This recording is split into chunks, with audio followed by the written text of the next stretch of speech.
Hello, Steve Bedell, your eXp Realtor from sunny Villages, Florida. I'm coming to you today about something a lot of people have questions about, and a lot of people wonder what it's about, how much it costs, what it includes, all that kind of stuff. So let's take a look at the Villages amenities fee. So the amenities fee, like it says, is to pay for all these amenities that you have in the Villages. So let's look at this. How much is it? It's $189 a month. You get a bill for it every single month from the Villages for your amenities fee. That, whether you use them or not, it doesn't matter. You're going to get billed for them because they are provided for you. Okay? So, let's see. Here's a question a lot of people have though too. I said it's $189 a month. Well, what happens if you have a $300,000 house, and what happens if you have a $2 million house? You might think they'd be different, but they are not. If you have the least expensive house in the Villages, you have the same rights, amenities, use all this stuff as someone who has a $2 million house. So it's all the same. It doesn't matter the price of your house. It's $189 a month. When I first came here about a little over 5 years ago, I think it was $139 a month, something like that. So it has gone up considerably in the last few years. But there's a lot of stuff here. It includes a lot. And let's see, location. Location, the reason I put location there, it reminds me, I'm going a little off tangent here, but one of these days I'm going to make a video too about location, about where you are in the Villages, because there's a lot of differences. It's a big place. I keep saying it's, I don't know, over 15 miles long alone. So it's a big place, and does it matter where you are? Well, you might like some areas better than others based on the type of activities that you like, plus where your friends live, that kind of stuff. So one day we'll do a video on that. But I want to tell you right now though, that the way the Villages is set up is that each village has a range of homes, and is planned that way. So it isn't, well, hey, all the really expensive homes are over in this location. All the really inexpensive homes are over here. It isn't like this side of the tracks, that side of the tracks. Each village, and they built all these villages, it escaped me how many there are right now, but let's say 30. But each village has a mix of small 2 and 2 homes, and then larger $1 million homes, and then they have each village. So here's a section of all villas, and here's a section of all designer homes, and here's a section with premier homes and most expensive homes. But each village has its own component that includes all of them, with rare exception. So I think that's a great idea, because it doesn't say if you live in Pinellas, it's like, oh, that's bad. No, each place has a mixture, so that's the really nice thing about it. You can live in any part of the Villages that you want, and in any price range that you want also. But anyway, I digress, because when I started talking about location, I meant, I know there are some places that are like mini villages, and they have amenities fees and you can use them, but I've heard of some that you can only use them in your area. It doesn't matter here. I'm in the village of Largo. Let's say I wanted to go to the village of Pinellas. Well, that's way over that way, it's a few miles away. Can I use their pools?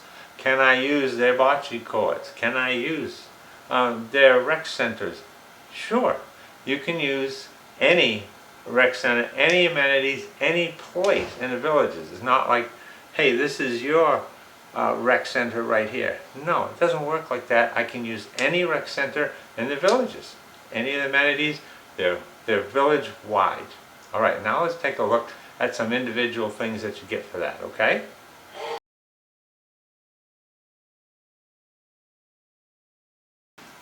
First, we're going to take a look at golf, because golf is a huge draw of the Villages. And one of the big things that the Villages has used in its advertising and promotion for many years is golf free for life. So let me tell you how that works and just exactly what that means. It means you can play golf on the executive courses, which there are, at the beginning of the year, there were 44 of them. There's more now. They're always growing. You can play golf free on those executive courses. You can play every day. You can get tee times. You can't in the middle of the summer in August, right now when I shoot this, you can get tee times pretty easily. But you can golf free on those. You can golf 3 times a day. You can much as you want. It's free. Here's the thing, there is a trail fee though for your cart. It's $4 every time you play. Or you can buy passes that are yearly passes that will reduce that price, depending how much you play. Okay, but you can get passes. So it's free if you walk. But let me tell you here, you got to remember the age of the people here. Some people walk, 90% do not. 90% use carts because you're going out there, especially in the heat of the summer, and walking around a golf course. It's a little difficult in the summer. So considering the age of the people here, most people take a cart. So you got to buy a cart, and you got to pay the fee. And now that's the executive golf. The championship golf, that's the big courses, and the executive courses are mostly par 3s, 9 holes, par 3s, and some of them have 1 par 4, some of them have 2 par 4s. That's as far as they go though. But and those we like to play those, so you get to play par 4s a couple of times. So they're usually pretty short. They're usually 300 yardish on a par 4. Okay, now we're going to talk about the championship golf. The championship golf is not free.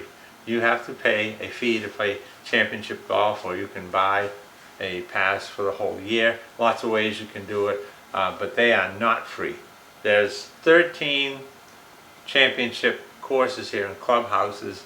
All of them except 2, I think, have 27 holes. So that's quite a few holes of championship golf, and you can mix up the way you play the 9s if you're playing 18 holes to make it a little different and unique each time if you're playing at the same course. Okay? Okay, so that's the golf, because that is a big draw here. There's plenty more. Now let's talk about some of the other things that we got going on here. We got rec centers. We got big rec centers that are by region, like Eisenhower that I've focused on before, and smaller ones that are in each village, like the Bedell Center, which is right down the street from me. The regionals have big rooms, and they can hold large functions, and they have some things that you don't find in the smaller ones. They might have a sports pool that they don't have at the other, that type of thing. And let's talk about some of the other stuff. In the rec centers, you got meeting rooms, you got billiards, you got family pools, you got tennis, you got pickleball, you got bocce, you got shuffleboard, you got horseshoes, you got a pavilion. There's more. I'm sure I'm missing some of them. But those are just some of the things in the rec centers and some of the amenities that are in the villages. Now, you take that, and then you look at clubs. I won't even begin to touch the clubs. You can do cardio drumming. You can do, well, they have a lot of billiard leagues, 8-ball league, 9-ball league, mixed leagues, just in billiards. They have yogas. They have clubs on anything you can imagine. They have yoga. You could go to yoga 7 days a week in a different place every time. There are just so many clubs here, and if you don't see something you like, you can even start your own. They'll help you out. And then the squares, they're technically not part of the amenities, because the town squares that have entertainment every night, there's 3 of them, 365 days a year, plus a sawgrass down in the southern section. It's like a smaller town square, if you will.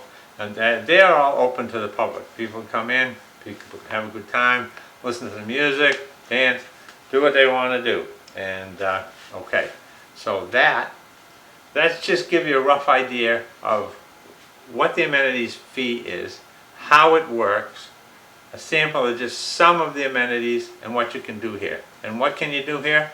You can do a lot. All right, so that's it for now. I'll be posting something next week that I hope is also very informative, and that helps you have a better understanding of what life in the villages is like here. So don't forget to like, don't forget to subscribe. I appreciate you posting those likes and those comments. They help out my algorithms and allow me to reach more people. Okay, until next time, this is Steve. Bye now.